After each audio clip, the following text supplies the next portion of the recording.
Hi, I'm Kaya. Last week, my parents looked me dead in the eyes and said they regretted having me, not because I did anything wrong, but because I wasn't their golden daughter. For 28 years, I tried to matter. I gave them my savings. I stood in the background. I let them erase me piece by piece. Then they found my journal, the one I never meant for anyone to read, and for the first time, they broke. But the damage? It was already done.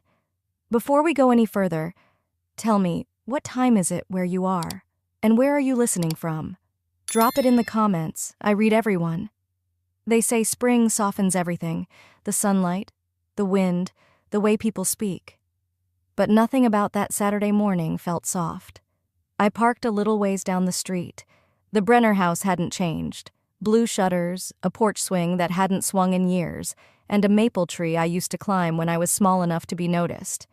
I balanced the warm scones in one hand and adjusted the scarf around my neck. The scarf was soft green wool, frayed just slightly at the edges. Mom gave it to me 5 years ago, her version of an apology without ever saying the word. Inside, everything smelled like butter and cinnamon. I could hear Celine's voice before I saw her, bright, clipped, and performing for her audience as always. She greeted me with a distracted, "Hey," then turned back to their mother, her wine glass already in hand. Dad was at the head of the table, reading the news off his tablet like it was a boardroom briefing. No one stood up. No one offered to take the scones. I found a spot at the far end and quietly slid them onto the table. "Blueberry," I offered, hoping to break the stiffness. Dad's favorite. No response. Celine continued detailing her firm's expansion into Portland, and Dad nodded occasionally, the way men do when they're not really listening but don't want to admit it. I waited for a natural pause to share my news.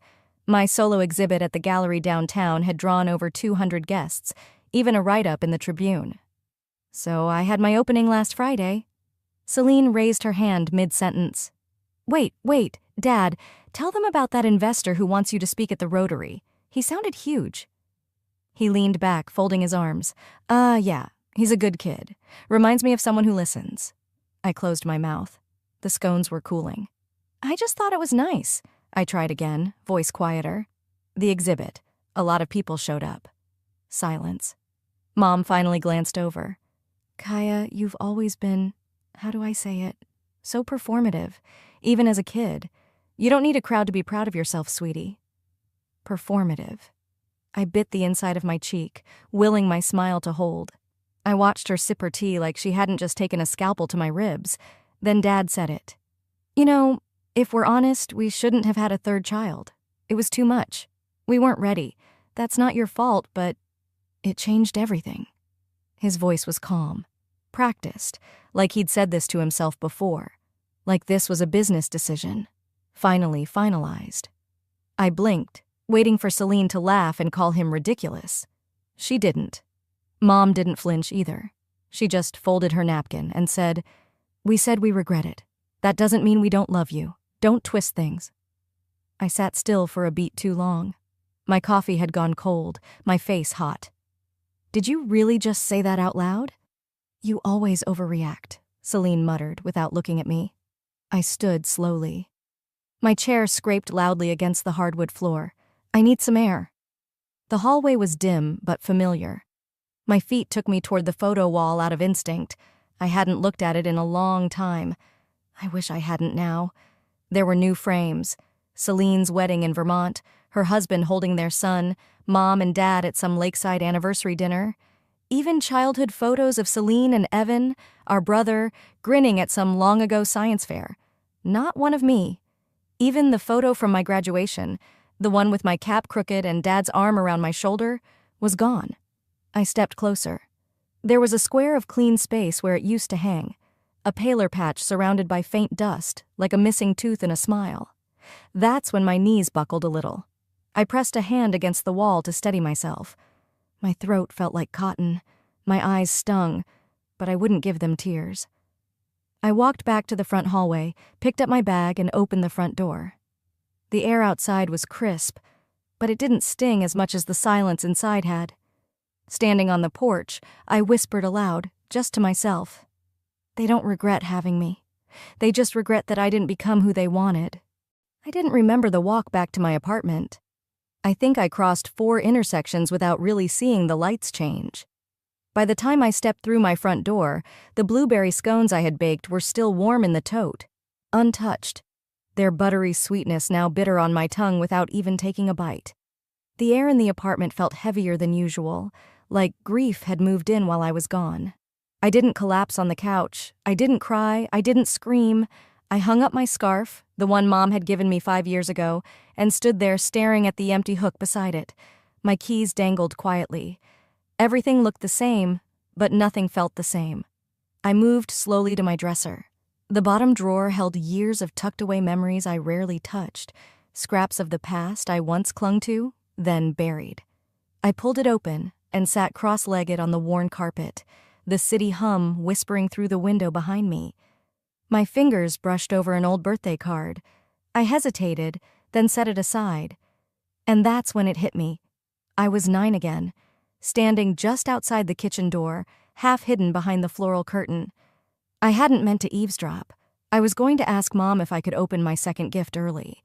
But her voice cut through first.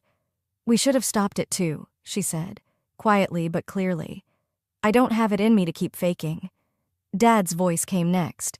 "Too late now. She's here. Just try not to let her feel it." I hadn't remembered that moment in years. Maybe I had blocked it out. Maybe it had always been there, buried beneath school plays and whispered apologies that never really came. But now it played like a film on loop. That night I had smiled through the cake cutting, posed for pictures with frosting on my cheek, thanked them for the party like the good girl I always tried to be. They didn't know I heard, or maybe they didn't care. Present-day Kaya reached into the drawer again, pulling out the card from that year. Plain cream cardstock, their signatures at the bottom, nothing else, not even happy birthday. Just love, Mom and Dad. My breath caught. I flipped it over. Nothing. Celine's card that same year, her 11th, was still vivid in my mind.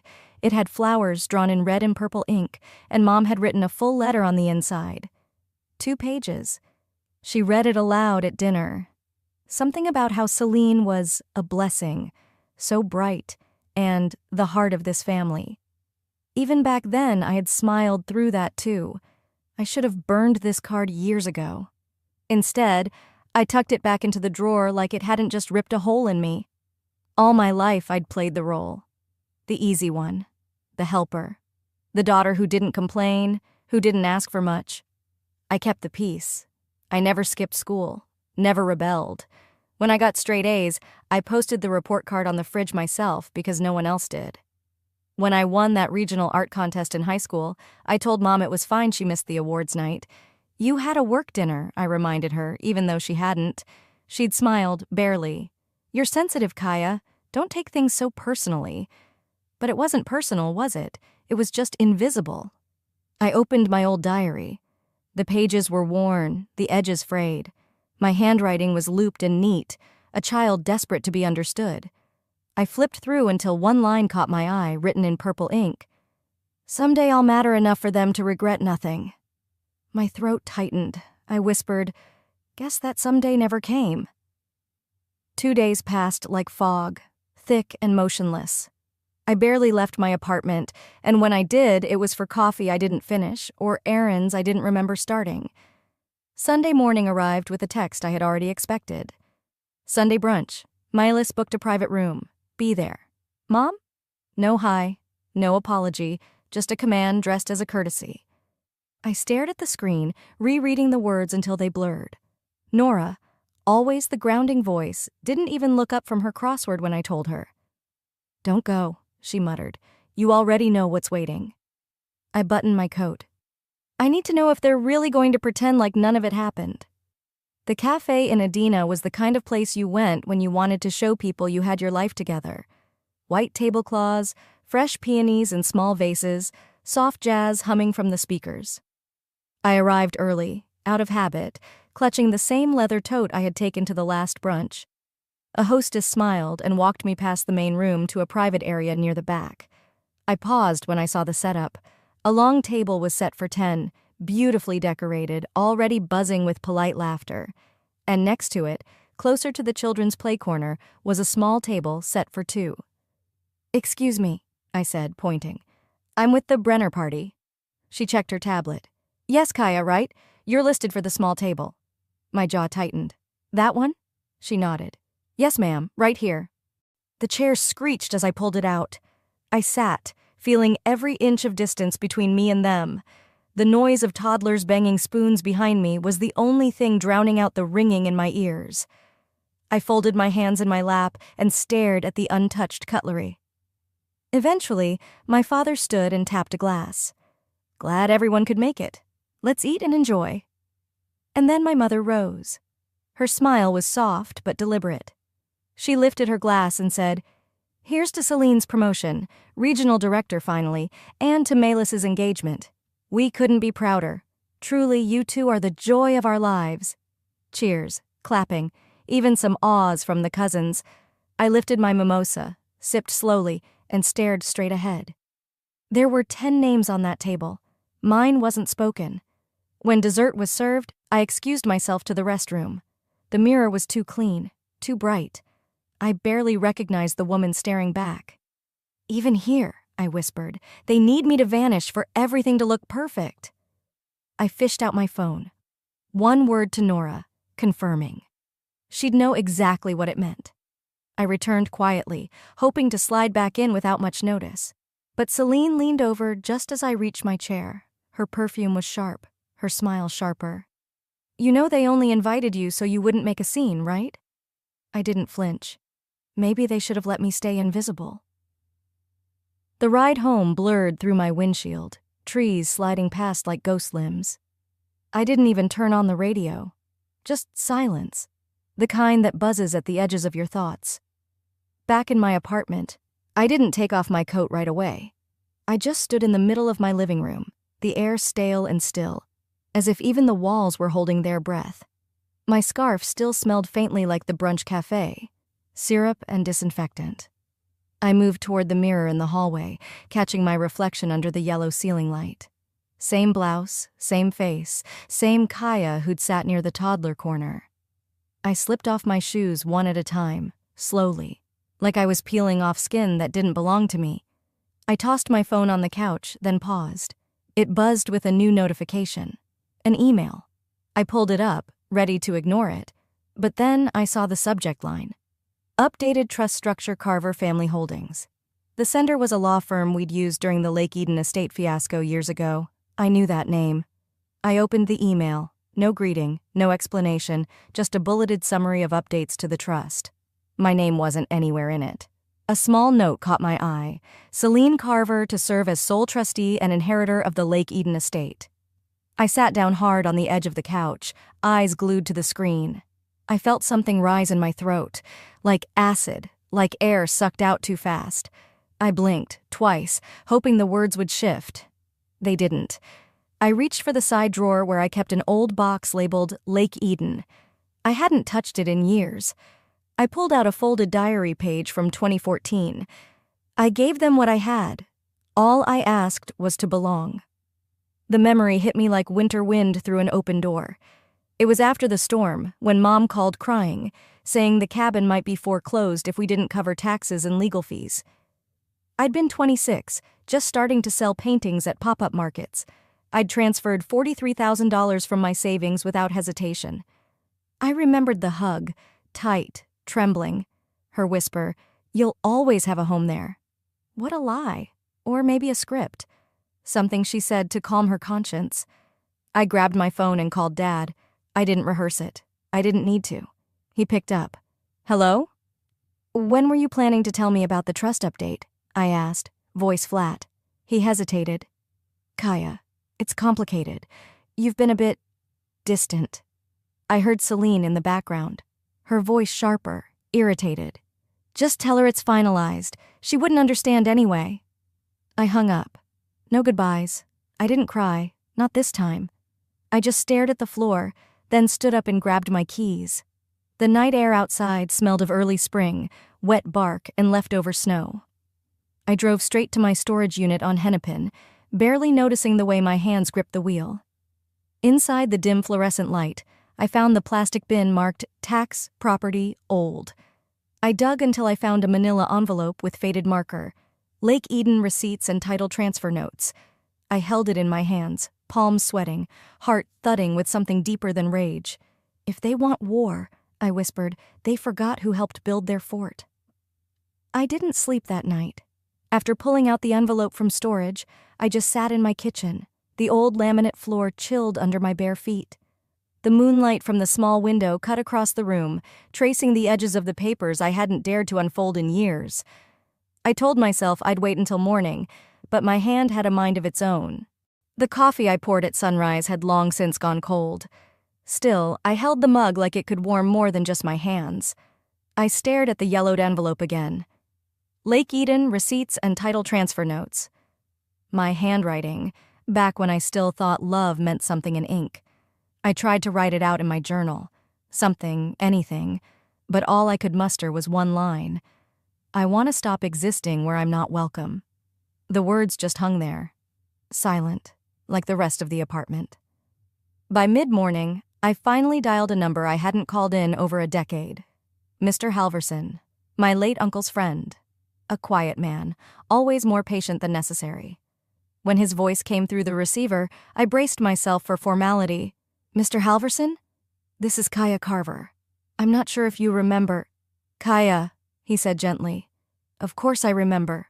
Your uncle adored you. I closed my eyes. I was wondering, do you still have the contribution letter I signed for the Lake Eden property? Back in 2012? He paused, long enough that I thought the call dropped. Then he sighed. Let me check the archive. I waited.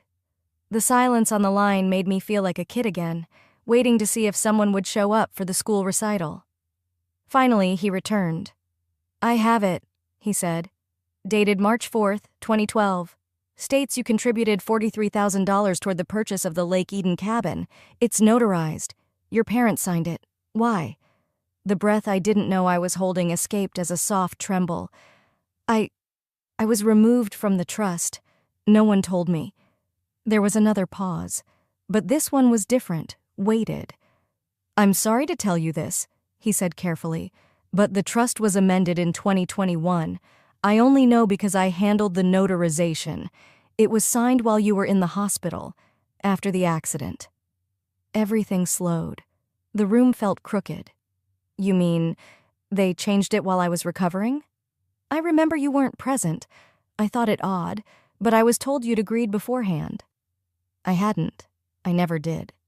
After we hung up, I sat still, for 10 minutes. Then I walked to the kitchen. The linoleum bit into my knees as I sank to the floor, back against the cabinet. My fingers shook, not from anger, but from something deeper, something colder. I remembered that hospital room, white, humming, impersonal. No visitors, not even my mother. Just a single card from Nora taped to the table. At the time, they'd said they were managing family finances and couldn't get away. I had believed them, but now I knew. I didn't cry for the money. I cried because I had trusted, because I had loved them enough to forgive, again and again, hoping this time they'd meet me halfway. I cried because apparently I had never been in the will, just in the way. The sun had shifted low by the time I stood, my legs stiff, heart hollow. I opened my phone and typed, I've seen the amendment. I stared at Celine's name, thumb hovering over the send button. The typing bubble flickered once, then vanished. I waited. Nothing. Then I hit delete. They don't get to ghost me anymore, I whispered to the air, and for the first time in a long time, it felt like I wasn't the one disappearing. The drive over felt longer than it used to. Maybe it was the silence in the car, or maybe it was me calculating every word I needed to say. I had driven that route for birthdays, holidays, doctor appointments, but today, I wasn't arriving as the youngest daughter trying to smooth things over. I was arriving as someone they had underestimated. I pulled into the driveway and sat in the car for a minute, watching the curtains shift in the front window. They'd seen me. My outfit was plain, no jewelry, no softness, just a navy blouse and slacks. The folder in my bag weighed heavier than it should have. I stepped out and walked slowly up the steps. My mother opened the door, her face a careful mix of surprise and neutrality. "Kaya," she said, like I'd stopped by to return a casserole dish. Celine appeared behind her, holding a coffee cup, already mid-sip.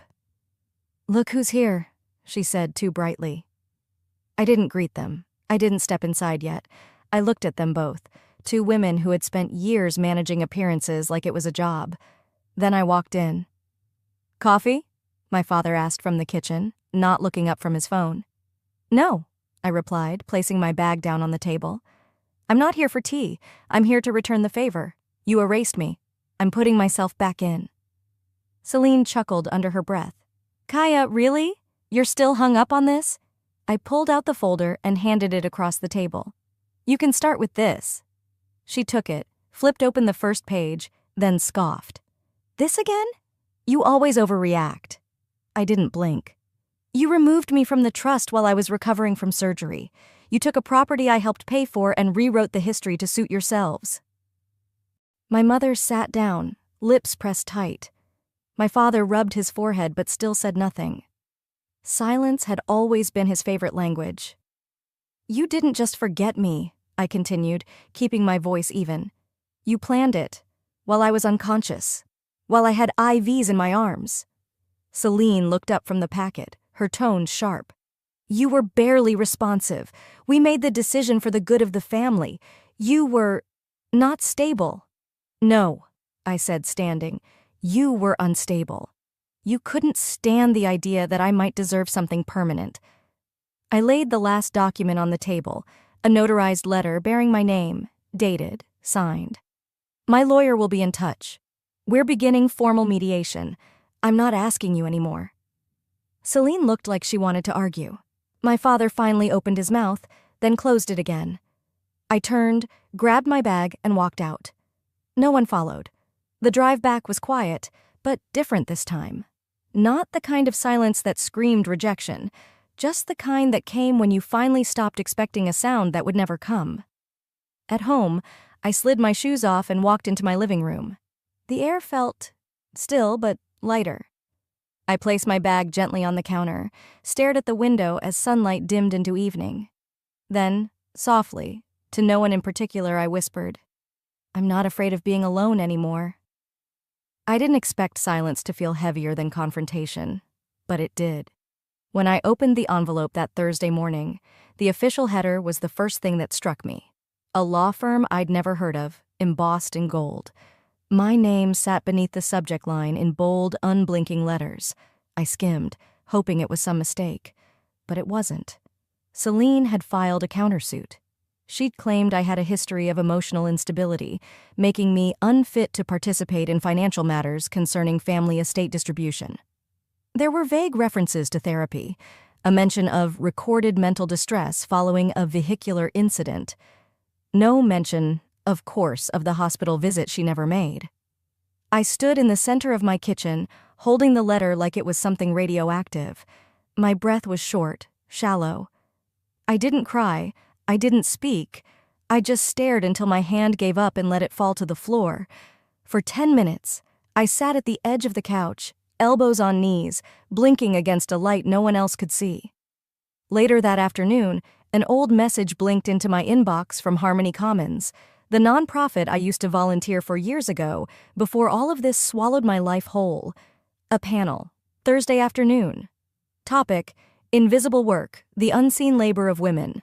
They'd remembered me, asked if I could speak again, like I had that one time 5 years ago when we fundraised for single moms. I almost declined, but instead I wrote back, "I'll be there." By 3 p.m., I stood backstage in a modest conference room in Minneapolis. Rows of chairs, a simple podium, lukewarm coffee in paper cups. Nothing dramatic.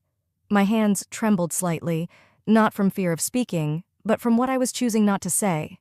They called my name. I stepped forward. "Hi, I'm Kaya Carver, artist daughter, and for most of my life, someone who tried very hard not to be a burden." I saw nods. Older women, a few college students. A man in the back folded his arms, watching closely. I used to think that being easy meant I'd be safe, that if I didn't complain, if I didn't challenge anything, I'd be kept. I looked down for a moment, then back at the room. But the truth is, being invisible is not the same as being loved. The room was silent. Then, heels, sharp, deliberate, approaching the mic. "Hi," a voice said sweetly behind me. "I'm Celine, her sister. I just wanted to offer some context." Gasps. A few heads turned. I didn't. "She's been under a lot of stress," Celine continued. "After her accident, we were all worried. I'm not saying she's unstable, just that it's complicated." I kept my eyes forward. My grip on the mic tightened, but I let her speak. "You know," she added with a too-perfect smile, "we all want what's best for the family, but sometimes memories don't match reality, especially when emotions run high." I turned slowly toward her, waited for her to finish. Then, softly, "My sister's right." She smiled. "I did have a breakdown." Her smile faltered. "And do you know why? Because I spent 28 years being edited out of my own life." I reached into my folder, pulled out a single sheet of paper. "This is an excerpt from my diary. My father found it. And for the first time in 28 years, he cried." I didn't read it aloud. I didn't need to. Instead, I folded it in half and looked out across the room. Some of us spend our whole lives shrinking, hoping that if we're small enough, polite enough, quiet enough, we'll finally be welcomed to the table. But some tables were never set for us to begin with. I tucked the page back into the folder. The room didn't applaud immediately. It was too quiet. Then, from the far left, a slow clap, followed by another. And somewhere in the middle, a woman whispered loud enough for all of us to hear, "She said what we've all been too scared to." The applause had faded, but its echo followed me for days. I didn't expect it to. I thought I'd walk off that stage and dissolve back into the quiet like always. But Monday morning proved me wrong. My inbox was full. Strangers, former classmates, even a professor I hadn't heard from in over a decade. Most just said thank you. A few said they'd cried. One line stuck with me. "You made me feel less alone." Buried beneath them was an unexpected name, Arthur LaRue, my father's longtime attorney. The subject line read, "Something your father wanted you to have." The email was short. "He tried to speak with you before his bypass last year, said there were things he never said right. I have a document he left behind. If you're willing, I think it's time." I sat still for a long time, hands hovering above my keyboard. Then I replied, "Thursday, 10 a.m. That Thursday, the sky was overcast. Thick clouds hung low as if bracing the city for something. I walked into Arthur's office, a quiet suite downtown, the kind that still had wood paneling and a receptionist who offered peppermint tea. He didn't say much, just nodded and slid a thick envelope across the desk. His eyes held something softer than sympathy. Maybe guilt, maybe relief. I opened it. It was an addendum to my father's will, dated 11 months ago. And at the top, in handwriting that had once signed all my report cards, to Kaya, because I finally saw who really kept this family upright. There was more, legal acknowledgments, trustee amendments, even a full reinstatement of my co-ownership in the Lake Eden property. But that single line eclipsed everything. I didn't cry. I exhaled so deeply it startled Arthur. For the first time in years, I felt something close to equilibrium. Friday morning, I drove to my parents' house, no folder tucked under my arm this time, just a sealed envelope and my own steady hands. When my mother opened the door, her face betrayed more confusion than concern. "Kaya, what are you—" "I'm not here for a fight," I said softly. "Just wanted you to know. The truth wasn't lost. You just refused to read it." I placed the envelope in her hand. Through the seal, they could both see his handwriting. I met my father's eyes for just a second before I turned away. Their silence followed me down the steps and halfway to the sidewalk. Then, "Kaya." I turned. My father was on the porch, collapsed into the bench. His shoulders shook. In his lap, the diary, pages loose, spine cracked. His thumb rested under the line that began, "I was 9 the first time I felt like extra luggage." He was crying, deep, guttural sobs that came from somewhere buried under decades of denial. Inside, I could see my mother sitting in the hallway, her arms crossed, but her frame trembling. I didn't go back. Instead, I stepped into my car, closed the door gently, and let the silence cradle me. It wasn't justice, but it was acknowledgement. A voice came up from somewhere inside me, quiet but firm. It took 28 years, a diary and a collapse, but they finally read what I never had the heart to say out loud. That night, back in my apartment, I stood by the window with a cup of tea when my phone buzzed. A message. "I hope you're happy. You broke them. Celine." I stared at the screen. My thumb hovered for a second. Then I hit delete. No hesitation, no blinking. I didn't respond to Celine's message. I didn't need to. 3 weeks later, the wind off Lake Eden carried the kind of calm I used to think belonged to other people. People with simpler families, softer memories. Now, I was learning that peace isn't something you're born into. It's something you choose to build. The cabin my aunt left me was small, but it held everything I needed: space, quiet, and no expectations. I painted the walls a soft clay color, something that felt rooted. I moved slowly. No rush, no performance, just presence. There's one photo on the shelf above the fireplace. It's not of any reunion or celebration. It's of me at 8 years old, holding a red notebook, with marker smudges on my cheeks and a ribbon in my hair. She didn't know much yet, but she already knew how to carry things quietly. Beside it, I framed a torn diary page, the one that used to make me cry, the one they used to ignore. Now it sits beneath glass, not because it hurt me, but because it proved I existed. A few nights ago, I pulled out one last unsent letter. I had written it months ago, after that hospital stay they barely showed up for. It started with, "I forgive you," and ended with a sentence that had haunted me for too long. I just wanted to be enough. I read it twice, then took it outside to the fire pit. The paper curled quickly, turned black at the edges, then folded into ash. I watched it disappear into the wind. No tears, no bitterness, just release. Because sometimes the apology never comes, and sometimes silence is the apology. On Thursday, while cleaning the screened porch, I found something wedged under a floorboard, an old red ribbon, the same kind that once bound my childhood journals. I held it for a moment, thumbed the frayed edges, and smiled. That afternoon, I wrapped it around a new notebook. Blank pages, clean slate. I wasn't starting over. I was starting forward. By Friday, I was standing in front of a semicircle of teenagers at the local community center. My first creative writing class. The room smelled like dry erase markers and possibility. A girl named Lily, no older than 15, raised her hand hesitantly. "Does it ever stop hurting?" she asked. I paused. Not because I didn't have an answer, but because I finally did. "Not always," I said. "But it stops defining you." She nodded, and I saw something shift behind her eyes, a tiny breath of belief.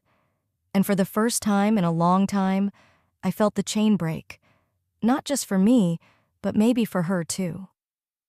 Later that evening, I sat on the porch with a mug of cinnamon tea and my notebook resting on my knees. The lake shimmered, and birdsong faded into the hum of dusk. I thought about how long I had tried to be enough, how long I'd been waiting for someone to say, "You mattered." Now I knew. I had been right to begin with. In a voice just above a whisper, I said it out loud, as if the trees needed to hear it too. My family broke me, but I rebuilt, not to prove them wrong, but to remember I was right to begin with. And if you've lived something like this, if your silence has ever been mistaken for weakness, tell me in the comments. I read everyone.